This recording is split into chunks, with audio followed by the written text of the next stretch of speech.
माता जी। हरे कृष्णा माता जी। हरे कृष्ण।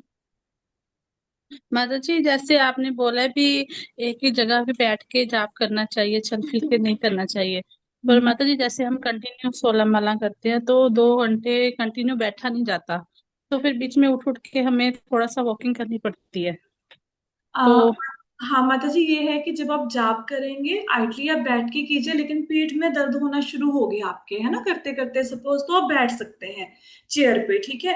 अब चेयर पे बैठा, आपको लगा कि नहीं मेरे को चेयर पे भी अनकंफर्टेबल हो रहा है, क्योंकि अभी हम जित आसन हुए नहीं है ना। जित आसन का मतलब होता है कि आसन पे बैठ जाना। भगवत गीता में पढ़ा है ना, योगी के लिए भगवान ने क्या कहा है कि आसन पे बैठ जाए, ना ऊंचा हो जन ना नीचा हो, ऐसे मतलब ध्यान लगा के जाप करे। लेकिन अगर आपको लगता है कि आपसे बैठ के भी नहीं हो और आप चलना पड़ेगा, तो आप चल सकते हैं। लेकिन आप एक बात हमेशा याद रखना कि मन की ना एक वृत्ति है। मन की वृत्ति ये है कि अगर मन को आपने कंफर्ट दे दिया कि अगर तुम आसन पे नहीं बैठ सकता तो कोई बात नहीं, तू कुर्सी पे बैठ के जब कर ले, तो मन बार बार बोलेगा कुर्सी दो, नहीं बैठा जा रहा, नहीं बैठा जा रहा, है ना। फिर आप बोलो, मन को ये वृत्ति आपने दे दी कि कोई बात नहीं, अगर तू बैठ के नहीं कर पा रहा तो चल के कर ले जपा। मन को आपने ये परमिशन दे दी, मन पता क्या बोलेगा, चल चल चल, बैठे बैठे थक गए थक गए थक गए। आपने एक चीज देखी है जीवन में, जब हम बच्चे थे और जब हम स्कूल में जाते थे, आपको पता है हमारी रिसेस होती थी, हम 8 बजे स्कूल जाते थे, फिर हमारी 12:30 बजे रिसेस होती थी। याद है किसी को ये बात? हाँ, ऐसे होता था ना, ये बारह होती है। साढ़े बारह बजे और आपको पता है हम 4 घंटे एक सीट पे बैठ जाते थे। Can you believe? और आपको एक बार एग्जांपल मैं और देती हूँ कि जब हम मंदिर में कथा सुनने जाते हैं, अभी श्रीमद् भागवतम की कथा हुई थी मंदिर में, तो आपने देखा कि हम लोग 3 घंटे के लिए एक ही आसन पर बैठ जाते थे। देखा आप सब लोगों ने, है ना। जी तो माता जी। वो फिर कैसे बैठ जाते हैं? एक्चुअली ये मन को कमांड देने की बात होती है। अगर मन को एक बार आपने बोल दिया ना कि ये लेवल ओके है मेरे लिए, तो मन ना फिर वो कंफर्ट तक जाएगा, उस कंफर्ट को टच करके वापस आएगा। तो मन को बोलो कि भाई यही है, यहीं पे बैठना है। या फिर ऐसे तो एकदम से तो ये वृत्ति चेंज नहीं होगी। आप ये कह सकते हो, अब मन बोलेगा कल तक तो मुझे कुर्सी दे रहे थे, कल तक तो मुझे चलने के लिए भी बोल रहे थे, आज आपकी इतनी हिम्मत कि मुझे बोला आसन पे बैठ जा, मैं तो नहीं बैठूंगा, चलो तुम्हारी पीठ में दर्द करता हूँ। तो मन को ऐसा बोलो, ठीक है कुर्सी मिल जाएगी, लेकिन तुम्हें कुर्सी मिलेगी 8 माला के बाद, तब तक टिक के बैठ जाओ। ठीक है। अगर आप मन को इस तरह से कमांड दोगे, आप देखोगे 4-5 दिन में मन 8 माला से पहले मानेगा ही नहीं, वो 8 माला करके ही कुछ से मानेगा। कल आप ट्राई करके देखना ये। ठीक है। 8 नहीं लग रहा तो 6 माला के बाद बोल दो कि भाई तेरे को कुर्सी मिल जाएगी, लेकिन 6 माला के बाद देंगे, टिक के बैठ जा। फिर धीरे धीरे इसको आप 7-8 पे लेके जा सकते हैं।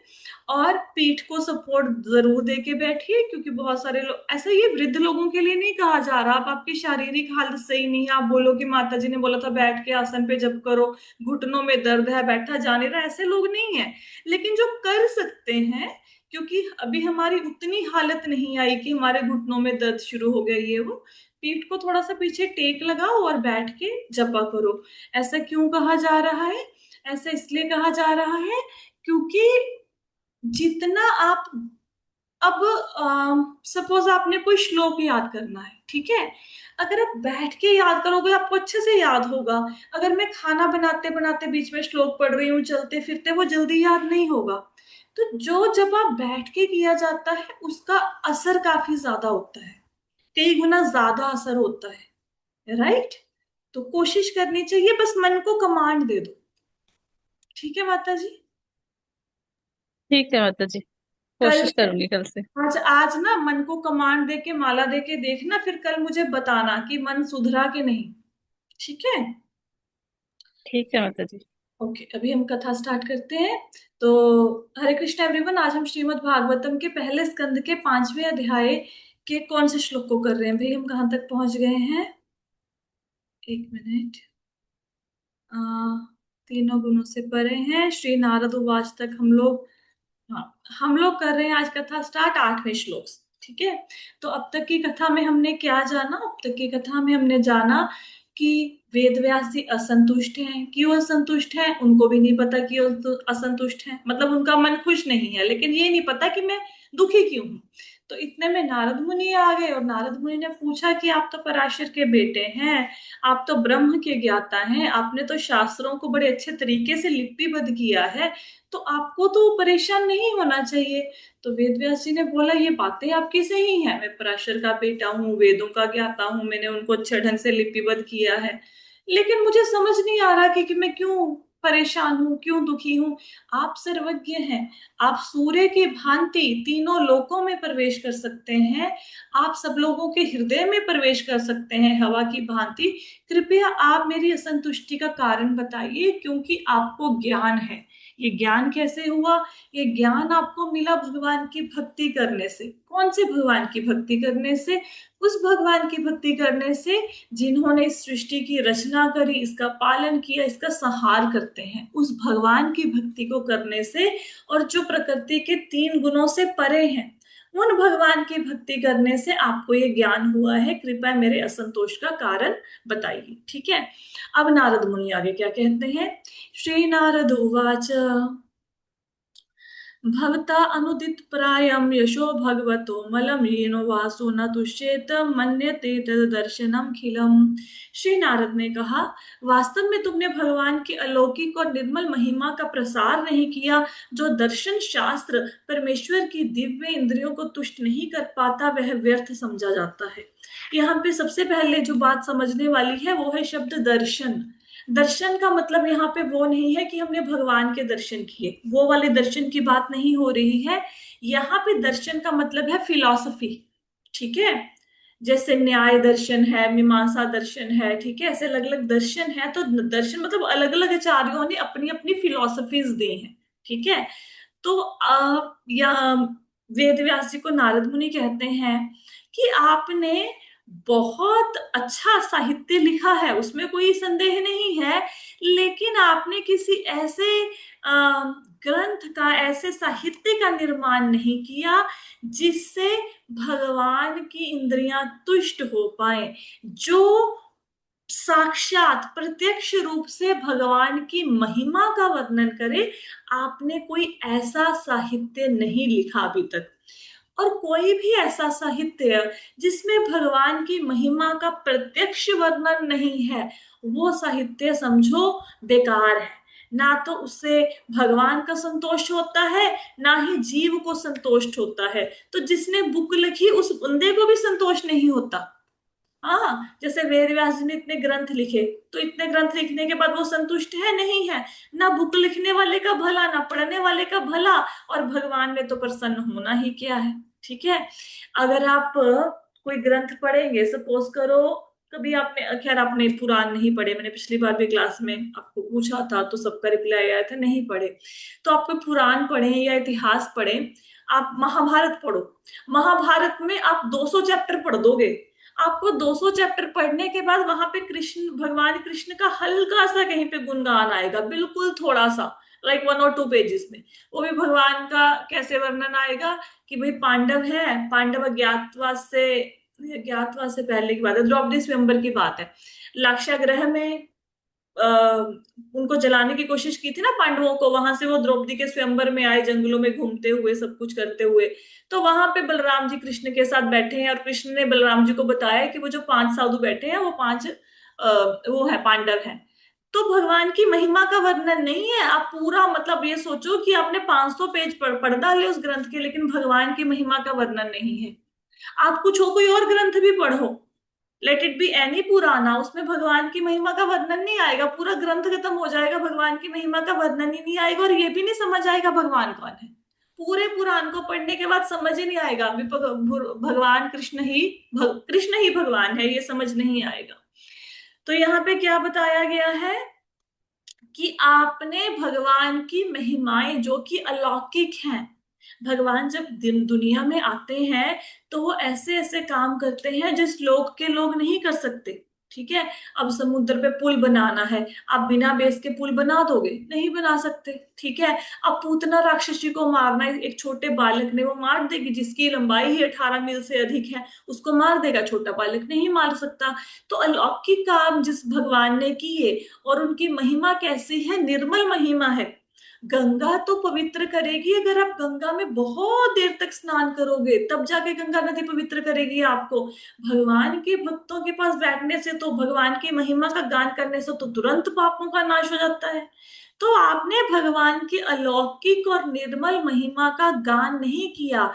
जो भी दर्शन, दर्शन मतलब फिलॉसफी, जो भी फिलॉसफी या कोई भी साहित्य या शास्त्र जो भगवान की इंद्रियों को तुष्ट नहीं करता, क्योंकि उनमें भगवान की महिमा का वर्णन नहीं है, उसको क्या समझा जाता है, व्यर्थ समझा जाता है। तो उनके असंतोष का कारण बता दिया कि आपने कोई ऐसा ग्रंथ की रचना नहीं करी जिसमें भगवान की लीलाओं का प्रत्यक्ष वर्णन हो। राइट। आगे चलते हैं। आगे कहते हैं, यदा यथा धर्म्याश्चार्था मुनिवर्यानुकीर्तितः न तथा वासुदेवस्य महिमा हि अनुवर्णितः। क्या कहते हैं, हे महामुनि, यद्यपि आपने धार्मिक कृत्य इत्यादि 4 पुरुषार्थों का विस्तार से वर्णन किया है, किंतु आपने भगवान वासुदेव की महिमा का वर्णन नहीं किया है। देखो,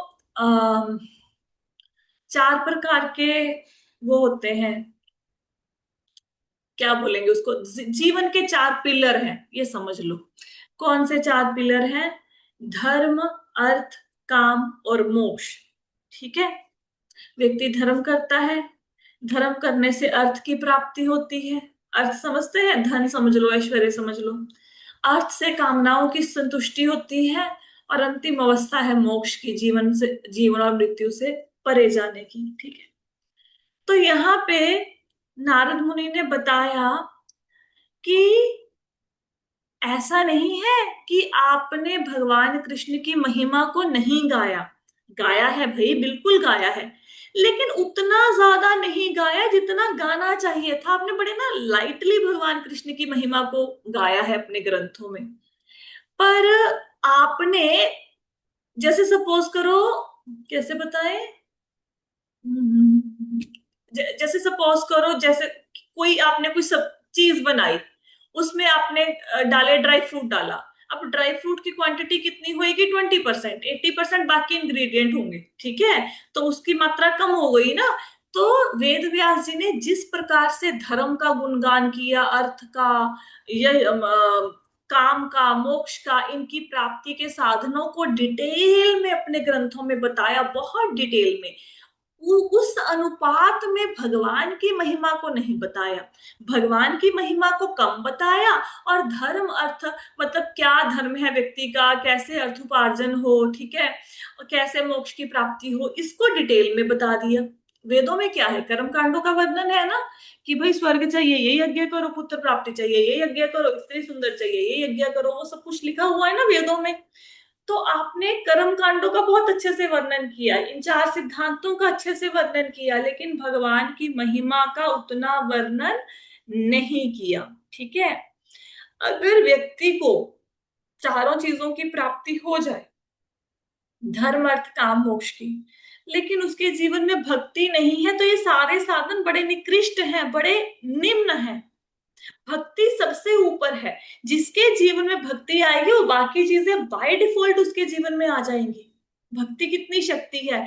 लेकिन अगर सपोज किसी को ज्ञान है लेकिन उसको भक्ति नहीं है, तो वो सारी चीजें बेकार हैं।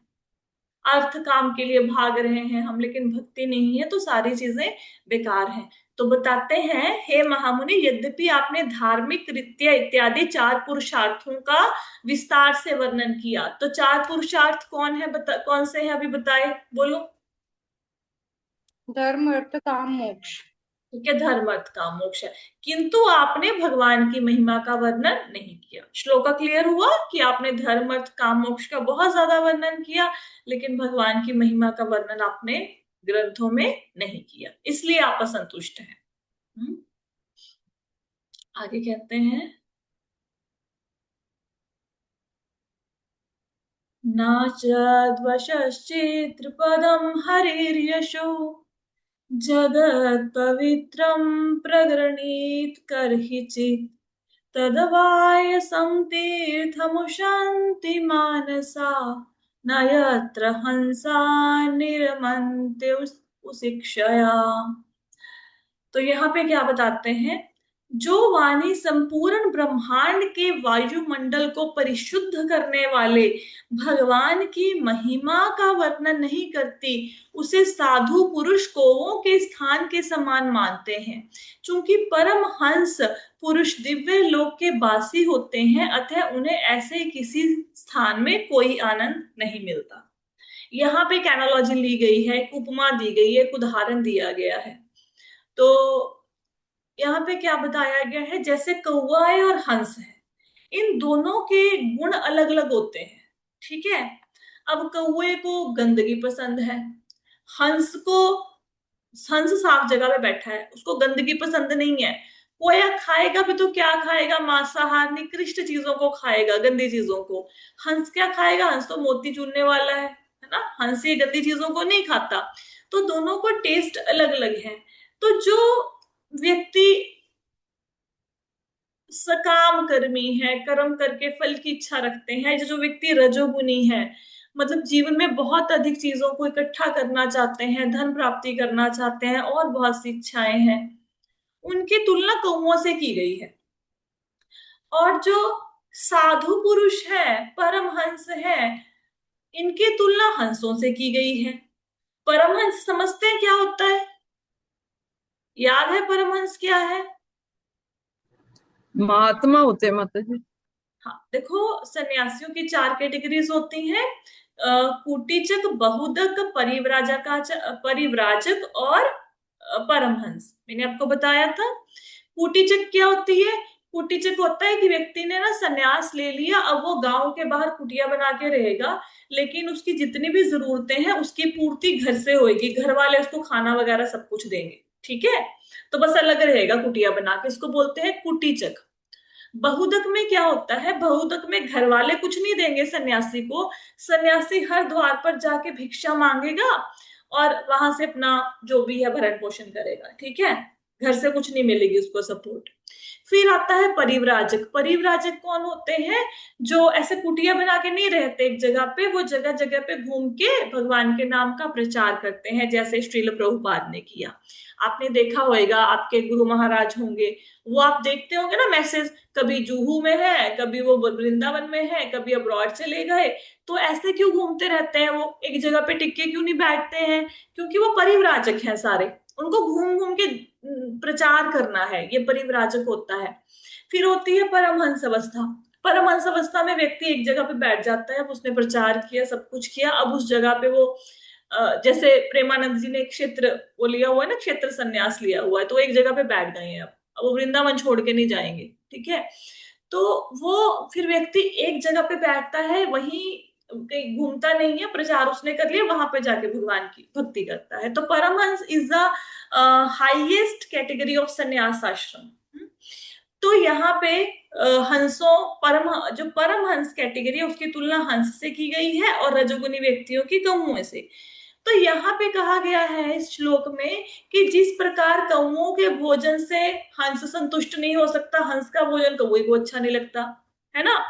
तो जो व्यक्ति परमहंस कैटेगरी का है, वो, उसको क्या भाता है, उसको भगवान की कथा में आनंद आता है। ठीक है। जो सकाम कर्मी है, जो रजोगिनी व्यक्ति है, वो कोई भी साहित्य पढ़ लेंगे, उनको कॉमिक्स में भी मजा आएगा, उसको नॉवल में भी मजा आएगा, उसको न्यूज़पेपर में, मैगजीन में, टीवी देखने में, सब जगह पे मजा आएगा।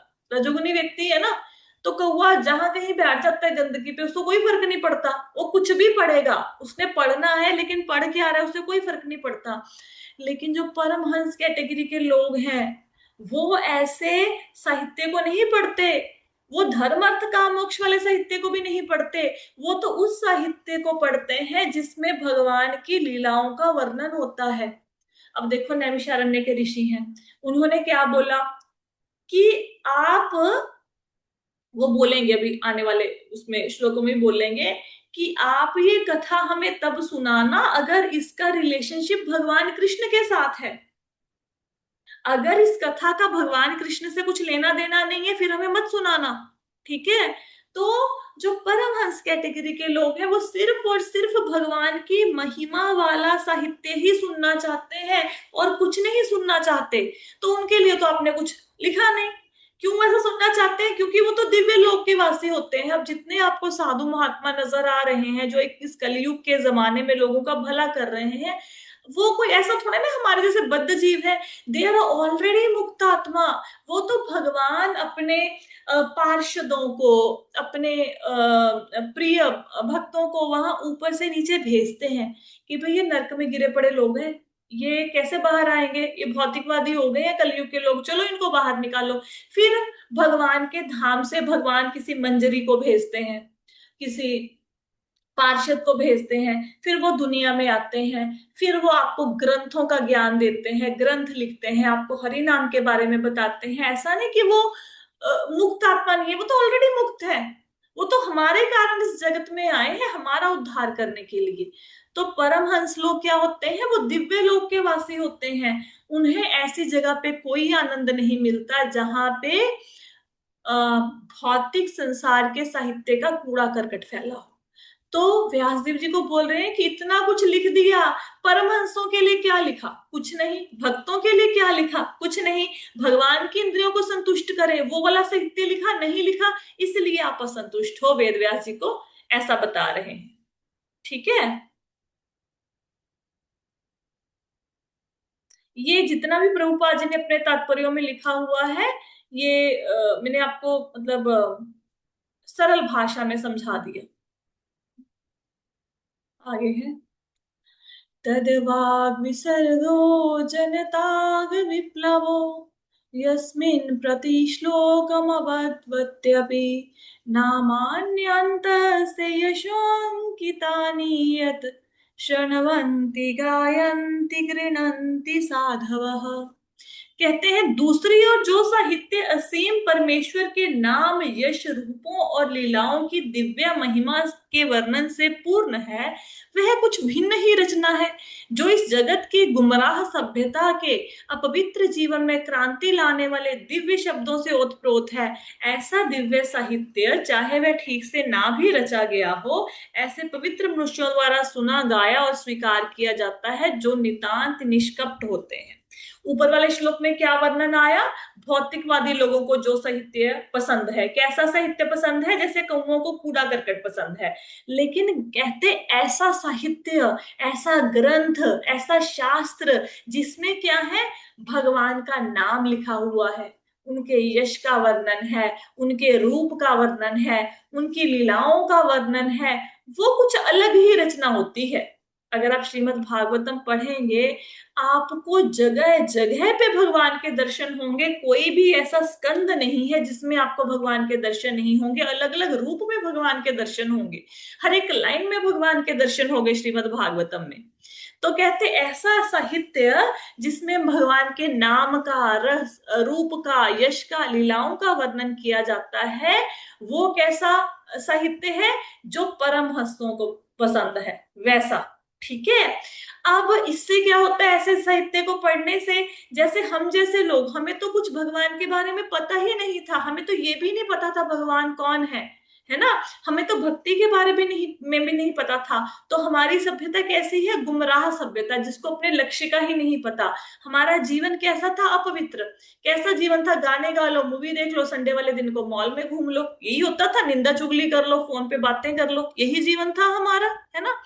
ऐसा जो हमारा जीवन था उसमें वो साहित्य क्रांति ला दे। कोई ऐसा साहित्य जिसको पढ़कर आपके अंदर ज्ञान का प्रकाश हो जाए, आपकी बुरी आदतें छूट जाएं, आपका जीवन पवित्र हो जाए, आप भगवान के साथ जुड़ जाएं, वो क्या होता है? वो साहित्य दिव्य होता है, ठीक है। चाहे वो ठीक ढंग से ना लिखा गया हो।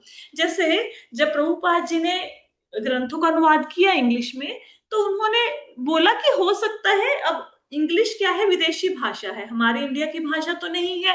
तो हो सकता है उस साहित्य में कुछ ग्रामेटिकल एरर हो जाए, किसी बात की कोई एक्सप्लेनेशन प्रॉपर ढंग से ना हो, लेकिन फिर भी उसको स्वीकार कर लेना चाहिए। ऐसा जैसे आपने बोला था ना कल परसों, किसने पूछा था कि माता जी जब हम श्लोक बोलते हैं कुछ गलतियां हो जाए, सही ना बोला जाए, तो मैंने क्या बोला था, भगवान को समझ आता है। आप प्रयास तो कर रहे हो ना, आप कोई गाना याद करने की कोशिश तो नहीं कर रहे, आप श्रीमद् मतलब भागवतम के श्लोक का उच्चारण करने की कोशिश कर रहे हैं, है ना। जैसे बहुत सारे लोग बोलते हैं कि आप तो इस्कॉन वाले मंत्र गलत बोलते हो, आप तो कृष्णा कृष्णा बोलते हो, कृष्णा द्रौपदी का नाम है। उनको ये लगता है कि हमने इनको कोई ऐसी बात बता दी जो इनको शायद पता नहीं है। इस्कॉन वालों को देखो, हमने बताया कृष्णा द्रौपदी का नाम, इनको तो ये पता ही नहीं था। अरे भाई, हमें भी पता है कृष्णा द्रौपदी का नाम है, लेकिन हमें ये पता है कि मन का भाव मैटर करता है, ठीक है।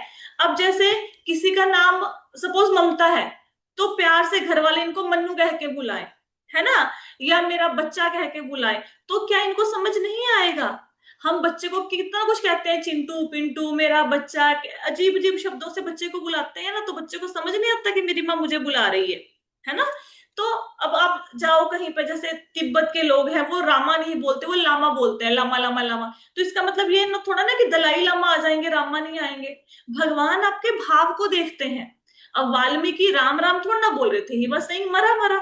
तो भगवान ने क्या मरा हुआ व्यक्ति उनके सामने भेज दिया? नहीं, भगवान स्वयं ही प्रकट हुए ना भाई, भगवान ही उनकी चेतना में आए। तो ऐसा साहित्य है जिसमें भगवान का नाम, यश, रूप, महिमा है। हो सकता है उसमें कुछ त्रुटियां रह जाएं लिखते हुए, ठीक है, लेकिन फिर भी उसको एक्सेप्ट कर लेना चाहिए, क्योंकि जो निष्कपट मनुष्य हैं, जो सरल व्यक्ति हैं, वो ऐसे साहित्य को सुनते हैं, गाते हैं, स्वीकार करते हैं। भक्तों का हृदय बहुत विशाल है, ठीक है। जैसे सपोज मैं यहाँ पे आपको लेक्चर दे रही हूँ, यहाँ पे सेशन लगा रही श्रीमद् भागवतम का, मेरे सीनियर बैठे हूँ, चाहे मेरे लेक्चर में 100 गलतियां हो, लेकिन वो एक्सेप्ट कर लेंगे, क्योंकि उनका दिल बहुत विशाल है, उनका हृदय विशाल है। गा तो भगवान की महिमा को रहे हैं ना। तो ऐसा सीखते हैं जिसमें भगवान के नाम, यश, रूप, लीला का वर्णन है, चाहे सही ढंग से ना भी लिखा गया हो, उसको स्वीकार कर लेते हैं परमहंस लोग। इसीलिए ऐसे साहित्य का वर्णन आपने अभी तक नहीं किया, उसका वर्णन करो। ये व्यासदेव जी को बता रहे हैं श्री नारद मुनि, ठीक है। श्लोका क्लियर हुआ? ठीक है जी। तो आज की कथा को यहीं पे विश्राम देते हैं। हरे कृष्णा।